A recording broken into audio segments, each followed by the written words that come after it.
சாத்தான்குளம் கொலை வழக்கில் காவல் ஆய்வாளர் ஸ்ரீதர் அப்ரூவராக மாறுவது தொடர்பாக நீதிமன்றத்தில் இது தொடர்பாக நடைபெற்று வரக்கூடிய விசாரணையின் போது ஃபெலிக்ஸ் தரப்பில் தற்போது நீதிமன்றத்தில் தங்கள் கருத்தை முன்வைத்திருக்கிறார்கள். விவரங்களோடு நிகரானுடைய சிறப்பு செய்தியாளர் கருணாகரன் விவரம் என்ன? அதாவது சாத்தான்குளம் தந்தை மகன் கொலை வழக்கில் கடந்த 2020 நடந்த கொலை வழக்கில் காவல் ஆய்வாளர் ஸ்ரீதர் உள்ளிட்ட 9 பேர் கைது செய்யப்பட்டு மதுரை சிறையில் உள்ளனர். இந்த வழக்கை சிபிஐ விசாரித்துக் கொண்டிருக்கிறது.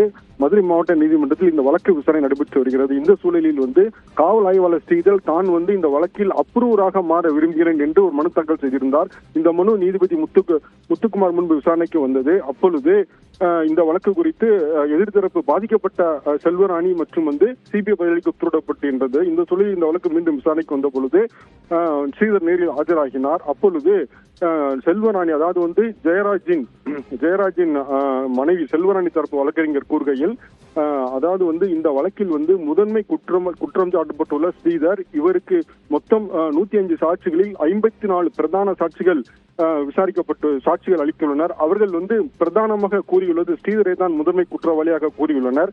மேலும் இவர் அந்த காவல் நிலையத்தில் அமர்ந்து கொண்டு அந்த அடிக்கும் சத்தம் கேட்கவில்லை, பலமாக அடிக்க வேண்டும் என்று அந்த அடிக்கிற சத்தத்தை கேட்டு ரசித்துள்ளார். எனவே இவரை ஒரு அப்ரூவராக மாற்றக்கூடாது.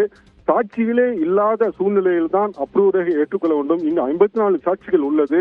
எனவே இவருடைய மனுவை தள்ளுபடி செய்ய வேண்டும், அப்ரூவராக கூடிய மனுவை தள்ளுபடி செய்ய வேண்டும் என்று வாதிட்டார். அதைத் தொடர்ந்து ஸ்ரீதர் நேரடியாக ஆஜராகி வாதிடுகையில் அதாவது இந்த வழக்கில் தாமதப்படுத்த வேண்டும் என்ற நோக்கில் நாங்கள் அப்ரூவராக மாற விரும்பவில்லை, நான் அரசு சாட்சியாக மாற விரும்புகிறேன் என்று வாதிட்டார்.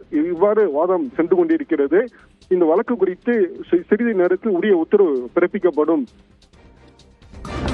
விரிவான தகவலுக்கு நன்றி கருணாகரன்.